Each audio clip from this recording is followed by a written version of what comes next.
Welcome back, this is John from Second Chance Shed. A dear friend of mine some time ago, he gave me a whippersnipper that he really didn't have any use for anymore. He's upgraded to a Ryobi brushless 18 volt electric whippersnipper, and he had this old two-stroke whippersnipper that he said he's had for a few years. As you can see, it's had a bit of use. If we look at the end here, a little bit of cord coming out there. The guard is missing. He wasn't sure what happened to that. He had this spare spool for the cord. It's had a bit of damage to the handle. You can see here it's come off, and the handle itself isn't too bad, but it just seems to have just come off. Maybe a screw was missing. The cord that usually attaches to these over the shoulder is gone. Nothing really attached there.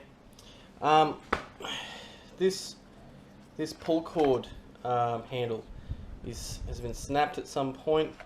The cord itself doesn't seem to be too bad. Just pulling on this, quite a bit of compression. He said it does still run. It doesn't look like a bad little machine. Can't really see any fuel in the tank.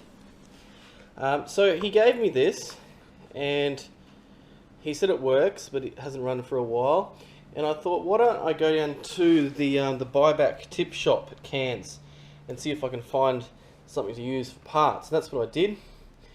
I think from memory I picked up this whole thing for I think $10, and you can see already I've got this pull start handle I can use. It's missing a part of, I think, the carburetor. I'm not really familiar too much with these Ryobi whippersnippers. It does though look pretty clean. Doesn't look like we've got much mess on it. It doesn't really look it's been used too much. Over here, this handle that it has, it's got a bit of a break in it that's not too good, but at least it's attached. It's got this little thing here. The other one is missing. I actually am not sure what this is for, but I might be able to salvage some of the things on this one here and put it onto this one. This is what the first one is missing, the guard, which is important to have, and it looks like this one on its spool has quite a bit of whippersnipper cable as well. So I'm planning on cannibalizing and using parts off this one from the council buyback shop, and then transferring it onto this one. Probably the first thing to do is see if this does actually run. I might have to put a bit of fuel in it. I'll have to check whether the mixture is 40 to 1 or 25 to 1, and let's see if we can get it running first. So looking at the fuel cap, it indicates that the mixture is 50 to 1. I will have to mix up some of that, and I'll put some in, and we'll see if we can get this started, because at the moment the fuel tank, that's pretty empty. That's pretty empty looking, so I think he just ran that dry. So I might get some fuel and put that in. So I've mixed up some 50 to 1, and I've got about 200 mils of it. I'll just put a little bit of this in now. Hopefully the fuel tank doesn't leak.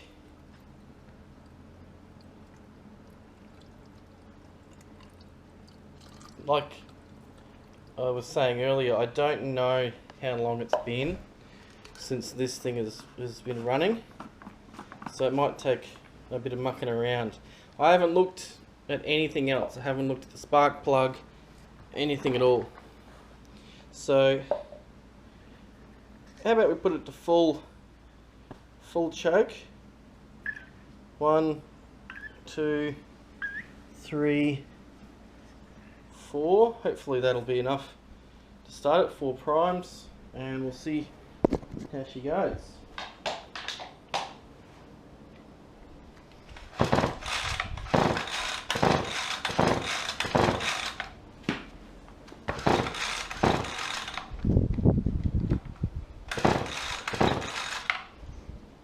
choke.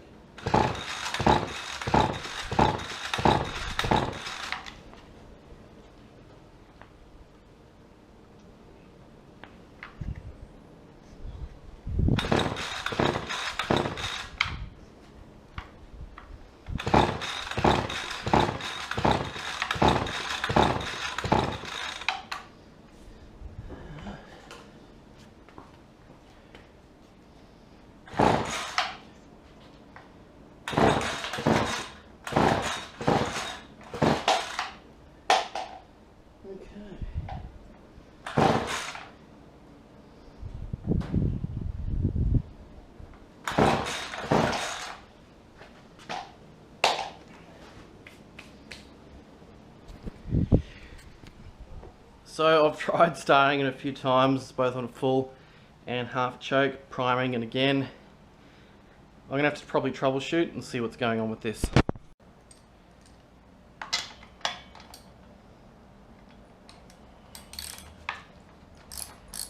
The plug was not in very tight at all. Let's see what condition the plug is in. Alright, it's a little dirty. Looks like there's a bit of carbon build up on that. Yeah, I mean the contact actually looks pretty clean. There's a little bit of oil on the plug thread, but there is a bit of carbon build up. I can probably give that a little wire wheel, throw it back in, and see if she wants to start.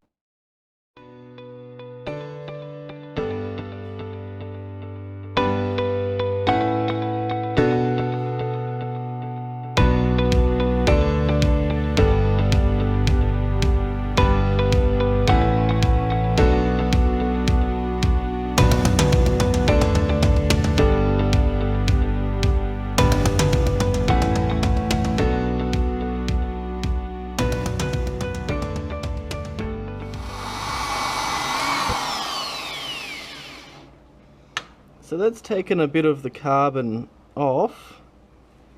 It's not perfect. I might just use the wire brush, the smaller wire brush.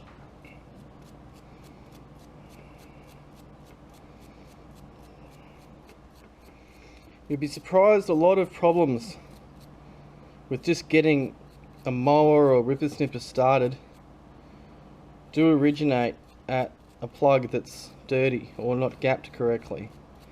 I don't know if this is the case with this one, but we'll see. If it helps, it might just start over, and if it does, that's great. If it doesn't, I'm going to have to keep investigating.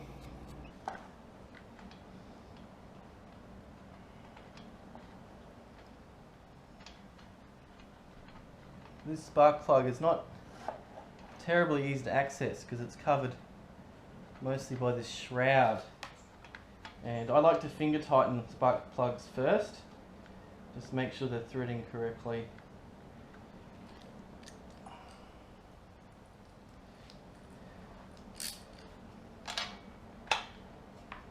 So just a quick little nip up. There's not much play in there at all in that thread. Inside looks pretty clean on the contacts, so just put that back down and we'll see if that makes any real difference. Just prime it again, full choke, turned on here.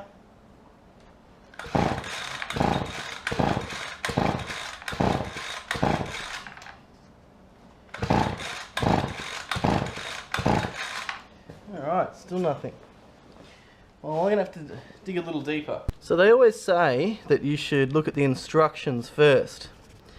And that's something I neglected to do. These instructions are numbered 1 through to 8. So it says put the switch on. So this is what I've done. Put it on. Number 2, prime it 10 times. That seems like an awful lot. I was priming about 4 or 5 times, but I suppose I could try to do 10 primes. Put it on to full choke. If you check this, that's full choke. about eight pulls. Put it at half choke, and then you can squeeze this in on the handle, and then pull it again with that on number 6, so it's a 2-part thing, and then keep it held in. And not really sure what this one is. Maybe that moves down to run or something. And then number 8 is run away. I think that's actually move it to run. But I'm not really sure what this 10 degrees is. I'm not really sure what that 10 degrees is. So I'll make sure I've primed it 10 times, put it at full choke, squeeze it in, pull it 8 times, half choke, and so on. Let's see how I go. Okay, so I've already switched the switch on. Let's count out 8 primes, so 10 primes. 1, 2, 3, 4, 5, 6, 7, 8, 9, 10.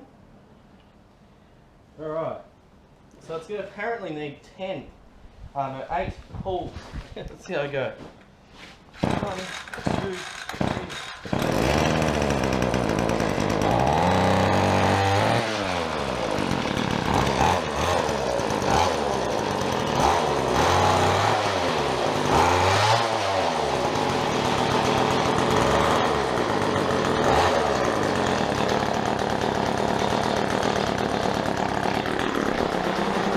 Well, instructions do seem to work in this case. She's a runner. She goes pretty good. She revs pretty well. So no real big fixes. Conked out because I didn't put it down to run. Might start it up again, put it down to run, and see how she goes. So I did start it up. I put it down on to run, took it outside, revved it for a while, and it didn't really seem like it wanted to idle too much. And it did conk out. I don't know whether it ran out of fuel that quickly. I didn't put much fuel in it. Looks like there's still some in there. I think the motor is good. It's a bit of a runner. There might be some small problem with maybe the carby being clogged or something. I haven't pulled one of these carbies off before. How about I just start changing some of the things over from the other one, and I guess I could see how that one goes. So this one that we're looking at, the handle is only being held on by one screw. If we turn this over, that's one of those torsion bits, so you can use a flat head. It's just come missing altogether. And I was thinking of maybe attaching this, and we'll soon find out what that's for. But I might take that screw out of that one, and I think I'll keep though this handle because it doesn't have any splits in it. So that's your screw with the sort of the torsion bit or the flathead on there, a little bit of rust, and this thing, not really sure, but I'm going to take that. I think the next part to take would be this guard off. Looks like there's a wing nut. And this should just pop off. Okay, no cracks. Looks in pretty good nick. So that's taken. Now this head seems to be a lot better, but I think I'll look at that later on maybe. I'll give that a clean later on, but at the moment I can just put this back in here, just so I don't lose any of this. So we were also wanting to take off this pull cord. I might just cut this, maybe I'll have to get something to cut it with.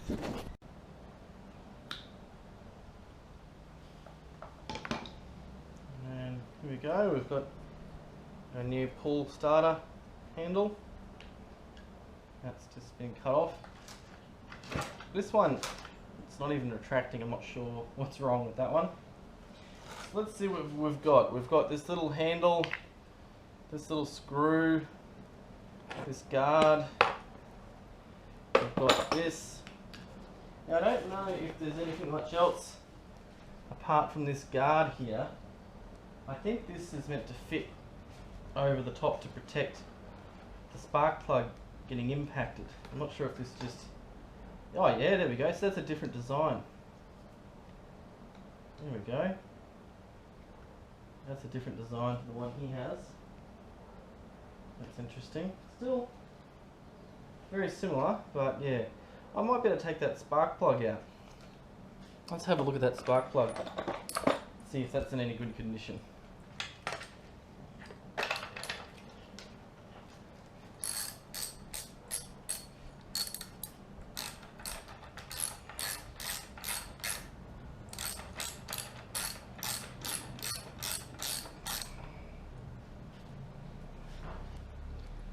Yeah, that one's pretty clean too. A little bit of carbon build-up. No oil on the thread, but yeah, I might hold on to that for another project. Doesn't feel like the handle is seating with the screws very well. I'll have to probably have a little look at that. Might get a large flathead. Don't want to risk breaking these screws. They look like they're proprietary screws that you can't just go out and buy. Alright, now let's see if the top screws are actually needing of a tighten. These do vibrate quite a lot in operation, so you have to expect that screws are going to vibrate and loosen over time. Should probably be part of just a standard service every now and again to make sure all the screws are nice and tight. Okay, so I've got this all hooked up. Handle seems to be pretty good and solid again. Next, I've got this guard. Needs a bit of a clean. How about we go and clean that? So I've got a bit of this mower deck wash. In reality, all it is just a bit of detergent that's meant for bikes, and I just sort of diluted this down with a bit of water. Give it a bit of a spray.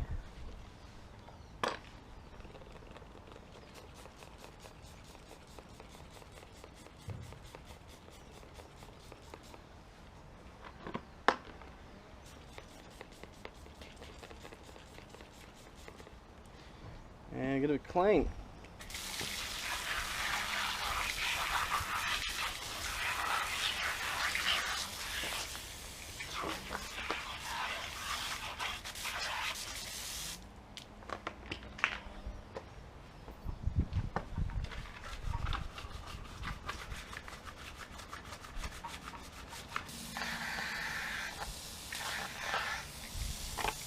Little label come off.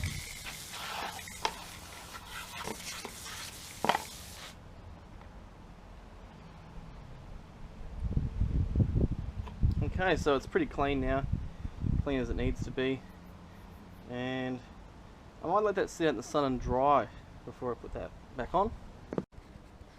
So I've just noticed something comparing these two whippersnippers. This handle on this junk one, it's orientated differently compared to this one. So if you look carefully, this one here, on the one I'm trying to fix, sort of orientates so the handle is sort of leaning forward. This one over here, on the other hand, is flipped around and it's orientated leaning back. I actually think that this junk one is orientated the correct way. I held both of them and compared them, and it just feels this is awkward to hold, this is more comfortable to hold.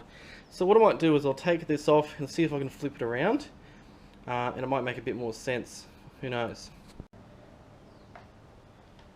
Now I don't know whether this handle orientation is an option maybe from the factory, depending if you're right or left-handed.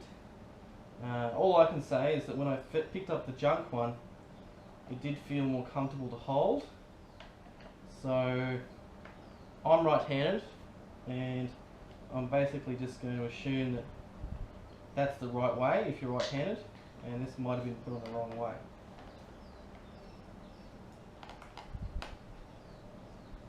Alright, so hopefully it's just a matter of flipping that around. That did fall off, I'm not sure which direction that's meant to go. Maybe the other way, we'll see. I might put it forward a little bit. One thing I've got to say I do like about these two strokes is you can flip them over on their head and you're not going to get an oil leak going anywhere. That's probably the only thing I really like about two strokes. Alright, so that's secured there, probably as good as it's going to go. I'll be honest, it's not ideal, it still has a bit of movement in it, but I'm sure this is going to feel better when I pick this up. Yeah, that sort of does feel a little bit better. Better in the hand. Alright, I'll just give you a close-up of that now. The only thing I can say about this is when I'm holding it, this my left thigh, my left leg sort of rests against this. Not really sure still what this is for, but my thigh sort of rests against this. This is a lot more secure now.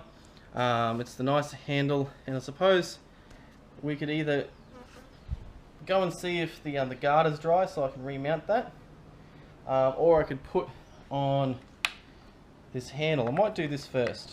So when taking one of these off and putting a new one on, and when it's got really good recoil like this, you don't really want to cut it and then let it go, because it could just go straight down in there and you'd have a very hard time getting it back.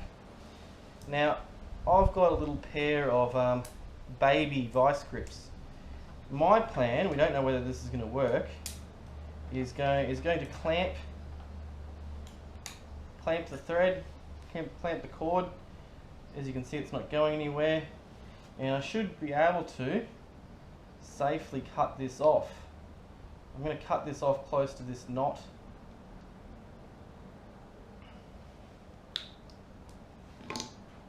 There we go. Pull that through, and you can see this is broken. It's not a very good design, I don't think. I've seen a few of these break before. You can see where it would have gone on your index finger. A lot of pressure pulling that and snapping that off. Not a very good design, that one. So this one here, we want to fit to it. This is in much better condition. There's no stress, cracks or anything like that. The cord is reasonable. Now I'm going to have to sort of thread this through and come up with some knot. I'm not very good at knots. I'll be the first to admit this. I'll probably just do a simple granny knot a couple of times. We'll see what I come up with. Main thing is that you don't want it coming back through there. It doesn't have to be pretty, but you don't want it coming apart. I've just basically just done a double granny knot. Some people, I think, refer to them as a reef knot or something. I'm not really certain about that. If I pull on that, that's not going to come through. What I might do as well, now these pull cords are usually like a mixture of polyester and cotton, polyester being synthetic. It should melt, not straight away catch fire. I might just cut this tag end off a bit, just to tidy that up, and just see if I can singe the end of this cord. And singeing can also help hold the knot together.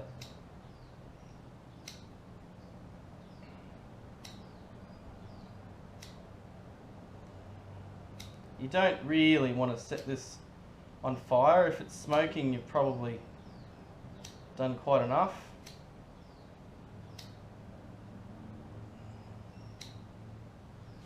I think that's just good enough. It's melted it a little bit. I'll bring the camera in. You can see it's just melted the end, and by heating up this knot, maybe some of it will sort of bind together.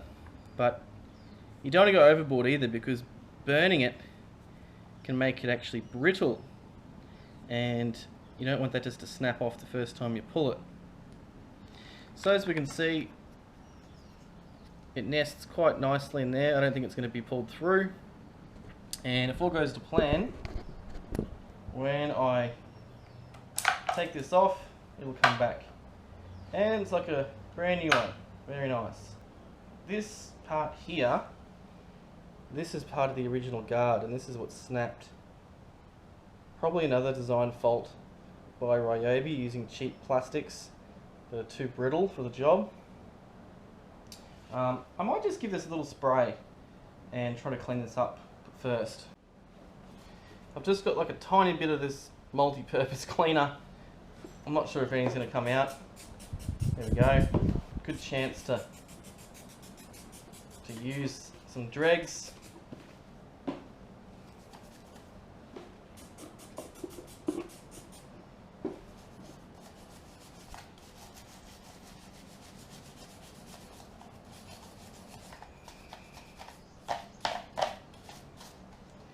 Alright, that's got a little bit of the grime off. The bolt that holds this bracket in looks maybe a little bit loose. It's probably not an issue, but I'll see if I can tighten that up just a little bit. I don't know if I can get in there with a spanner. Oh yeah, it looks like it's an 8mm.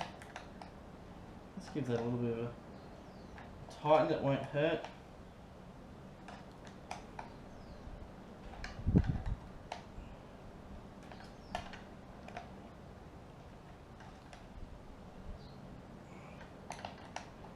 So this must have some sort of internal thread that's tightening up against. Keeps going. I don't want to go up too far, because I don't know whether it's going to start stripping it. But like I said earlier, it's a 2-stroke. These do rattle around, so that's going to become a little bit loose. Now I'm wondering, before I put this guard on, whether I should try to take this off. Yeah, you can see the cord wasn't coming out of both holes. That must be the other end. This meant to come through. The way these were designed, like a lot of other ones, was you bash it on the ground while you're using it, and it's meant to sort of allow the spool to undo and let out more. Yeah, I'm not really pleased with that design.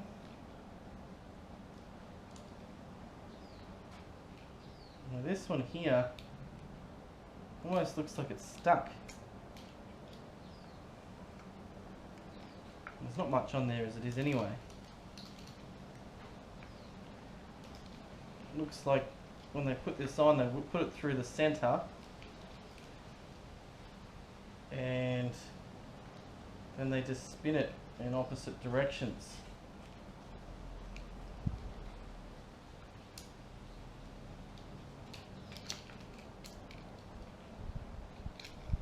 To be honest, I actually prefer my electric Ryobi whipper snipper over the design of this. I might put this aside over here for the moment. Let's have a look. There's a spring there. This doesn't look like it's broken, so maybe I don't need to really change this one over, but I might have a look in that one and see if there's more cord. It definitely looks like there's more cord in that one. So I've got the junk one here. They're pretty much the same unit. Looking at the bottom of it, it's an ever so slightly different design on the bottom. This one has the red sort of cap, and this one has an orange one. Not really certain the difference, but that may be able to be screwed off. Or I could just pop it off like the other one.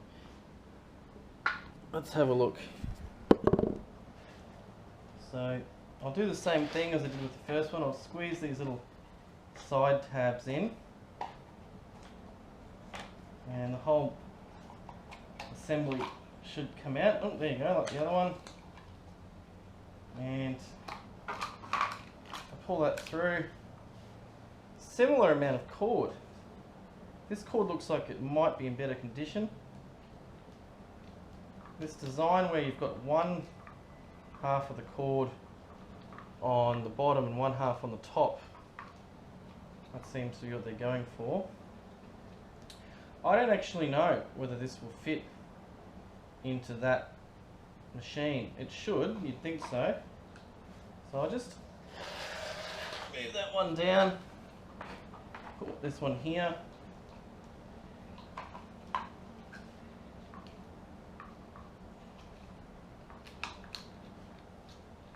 Just winding this back onto the spool.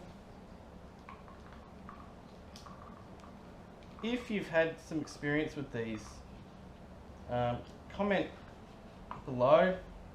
You might be able to give me some tips. I think what I should be doing is putting these through the holes first.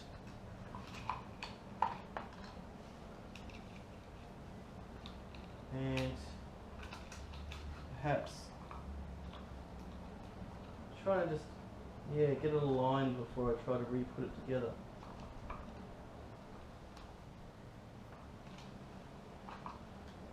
I can see how people might run into problems with these because they're a little bit finicky. I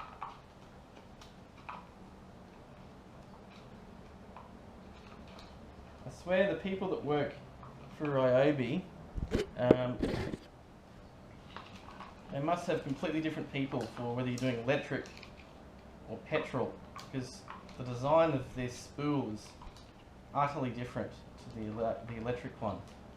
The electric one is, in my opinion, a little bit easier to take apart and put back together. So I managed to get that back in there. I ended up using the outer casing from the original Weber snipper, the one I'm trying to fix, because from the junk one I could notice that there was a break in the casing on both sides, so I went with that on the spot. They're not too easy to put back in carefully. This little handle on the bottom, I'm not sure what that's meant to do. Oh yeah, it's meant to feed it back in a little bit. And oh yeah, if you push it down, it allows it to come loose a little bit. That seems to be relatively okay. Alright, we're sort of getting there. We've changed a couple of things over, and now maybe try to put this guard back on. It's probably dried now, it's been out in the sun for a while, and we'll try and put it back on here.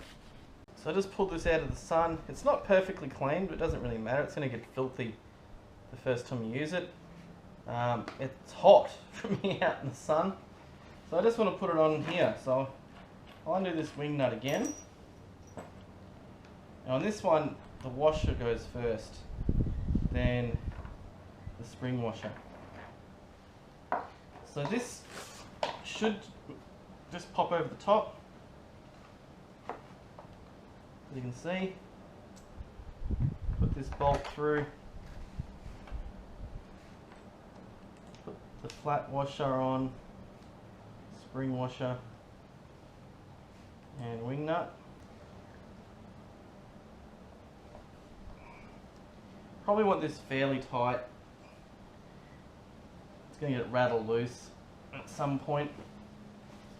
So it's looking okay now. This is back on.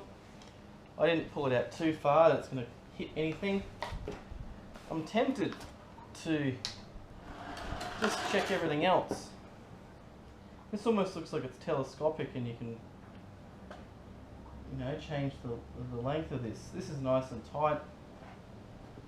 Leave that as it is. This is looking okay. Put this ignition switch. I wonder if there's anything else I can look at. Probably needs a bit of a brush. One thing I don't like about these is they don't have a little metal foot on the bottom, because if this fuel tank is constantly hitting against the ground, and you can see that it has, it's going to increase the chance of this breaking. Alright, so it looks okay at the back. There's a little inspection date there, inspected by someone, can't read that. I could pull off this here, and I think we might have an air filter in here. I'll give that a shot.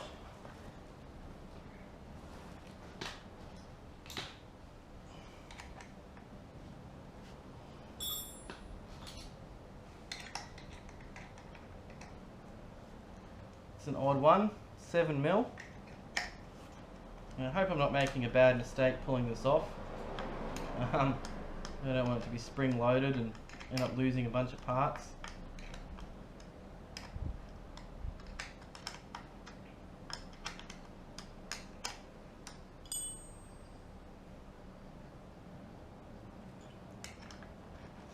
Alright, well, that came off pretty easy. There's a bit of gunk in there. Looks like it just sucks the air straight through. There's no air filter at all. Hoses, how do they look? They look pretty good, the fuel hoses. I might just give this a bit of a spray with a bit of carby cleaner. Give this a bit of a clean out, and then just put it back on.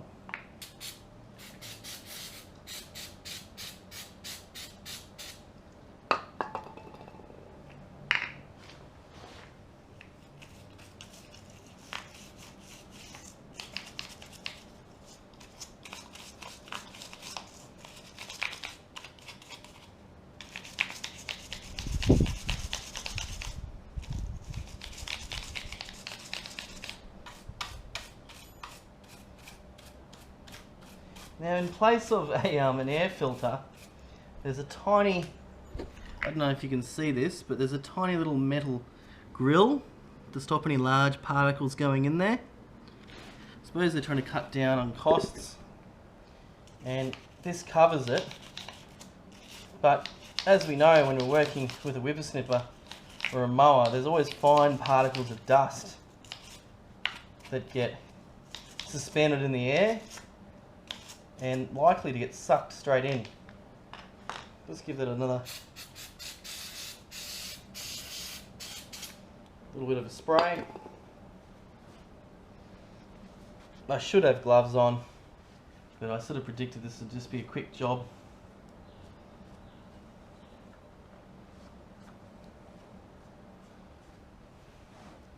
Now, I had this, I'm pretty sure, in the full choke position before. Now, I don't know whether I should just align that with that. Tighten this back on.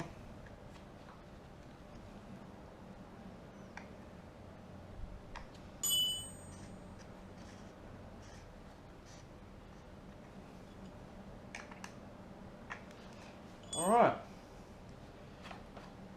So, this thing should be ready to go. Just a few little swaps. I'll see if I can get this started and see if I can get this going and idling by itself. 1, 2, 3, 4, 5, 6, 7, 8, 9, 10.